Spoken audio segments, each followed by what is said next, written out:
I was inspired to make this video after recording Lesson 8 Creative But Scared, a project that I'm working on called Class, a way of thinking better. It combines things like creativity, logic, art, science, spirituality, psychology, and so much more. It shows you how the mold and everything just comes together so beautifully in a design that, well, was orchestrated for us.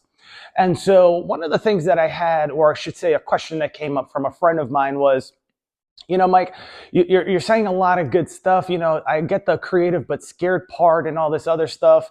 And I'm really interested on what's going on with lesson 9 and how we're going to do the whole logic thing. But, the spirituality thing you have to be careful of because, if you say things like God or so on and so forth, it's going to be hard for people to understand. And during that time, I laughed and he didn't understand why. And I would, during this whole process, I've been trying to get him and others to understand that my brain processes and works things out differently than most people, sometimes a lot quicker. So I either come to a solution a lot quicker or I just find different ways of doing things better, right? So when he mentioned the whole God thing and stuff like that, I said, have you ever seen Bruce Lee? He goes, yeah, why? What's wrong with that? I said, God's one thing. I said, but have you ever seen Bruce Lee? I said, yeah. He's like, yeah. I said, have you ever seen a military movie? He goes, yeah. I said, how many people would go to the military and do those things? He goes, well, a lot. I said, how many of those people that saw Bruce Lee would go study martial arts and do those things? He said, a lot. I said, cool. Now, how many people will go that know all those things and stand in front of the way for someone they don't care about? And he said, not many. I said, that's interesting. I said, what happens if I now were to take you out of the environment in which you were training and put you somewhere else and then tell you to do the same thing for strangers that don't even care about you? Would they do it? He said, no. He said, but what's the thing with Bruce Lee in the military? He goes, I said, Bruce Lee said one thing and I believed it to be very true. Most people are willing to fight. Most people want to lead. Most people want to do a lot of things, but not most people are willing to die. And what does that mean?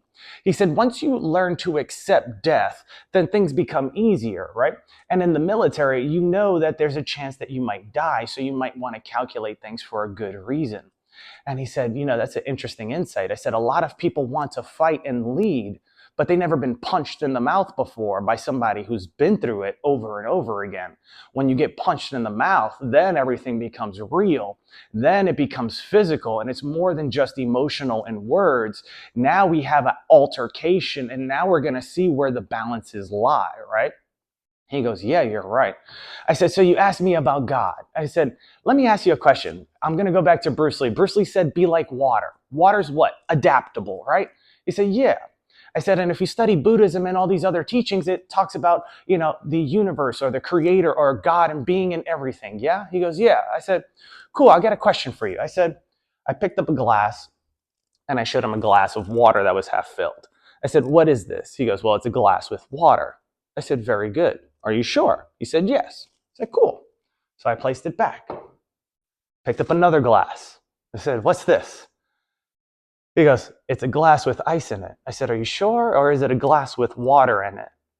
And he said, no, it's a glass with ice in it. I said, okay, cool. I placed it back. Then I went and grabbed another one. I said, cool. What's this and what's in it? He goes, oh, well, that's just an empty glass. Are you sure? Are you positive? He goes, yeah, it's an empty glass. I said, interesting. I said, because what you first noticed to be water, the name, the label changed to ice, right? But it's frozen water, right? And then, of course, the empty glass that you don't see has water vapor in it. Now, he said, what do you mean it has water vapor in it, right? I said, the whole thing about recycling, precipitation, how plants, and he goes, yeah, no, what are you trying to say? I said, if I were to take the ice and melt it or heat up the glass, it would melt into a liquid, and you would call that water. Others would call it something else. But when it's in its frozen state, you call it ice. So when people talk about God, the universe, and all these other things, right? And let's talk about the Trinity, right? Father, Son, and Holy Spirit. Well, you have water, ice, and water vapor, right? You have the Father, the Son, the Holy Spirit. You have the ego, the superego, the id, so on and so forth in psychology, right? Or the ID, the id. You know, if you study Sigmund Freud, for all you educated people out there that wish to judge, right? So you have the id, the ego, and the superego. You have, well, you know, all these things. Well, what's the meaning of it? Well, psychology would dictate that you need a label for this because you can't accept to call this frozen water. You have to call it ice, right? And this is where creativity and logic need to meet together, because logic will argue to creativity that this isn't water, it's ice, and that's what it's called, because logic is very precise like mathematics. Creativity is more open-minded. So now when I show you these two things, right? They can't be the same thing, right? You know, some people would say, oh, well, you have this and then the Holy Spirit, or this and electricity, or force and electricity and power, and all this other stuff. Mass times acceleration equals, you know, you get the drift. But the thing is, it's the same thing in a different form. Where does rain come from? Think about it. The sky, right? But the water has to evaporate to get there. Now, let me ask you a question for those of you who want to talk about reincarnation and things like that. You have no problem believing that this could go into a solid and then can turn to a gas, can go into the sky, and then magically come down somewhere else and water your crops, give you water to drink, so on and so forth. But you don't believe in other things? I think you just want tangible proof so you could figure out how to control it for yourself.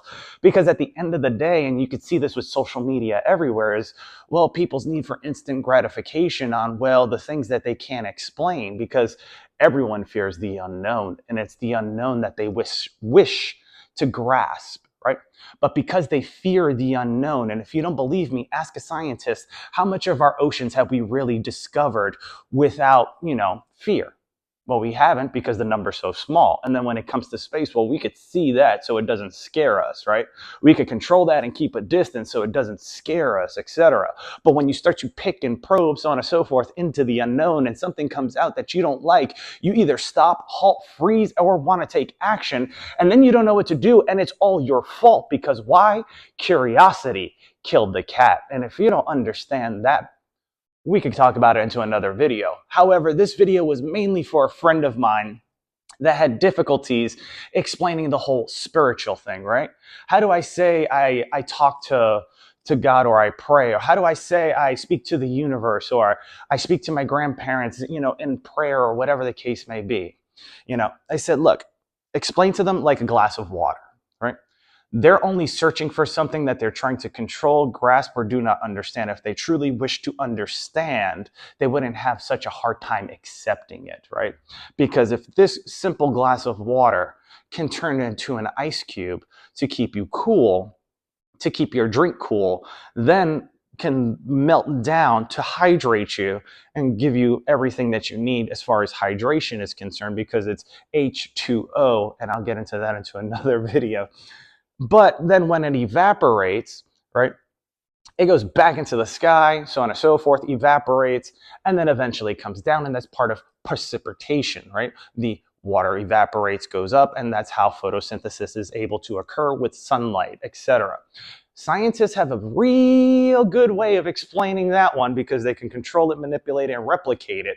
The one thing they can't control, manipulate, replicate, or do for them damn selves is become, well, the very thing that they question. So the next time somebody asks you that question, tell them it's kind of like water. Take a sip and enjoy. Take care. Hope this video helped you. I'll see you guys in the next one. Oh, and don't forget, lesson 9 is coming. I don't have a title for it yet. I'm working on it today, I promise. But I'm going to tell you right now, I'm leaning towards why logic needs creative to tell an artistic story. Talk to you guys later. Take care. Bye-bye. Love you. Mwah.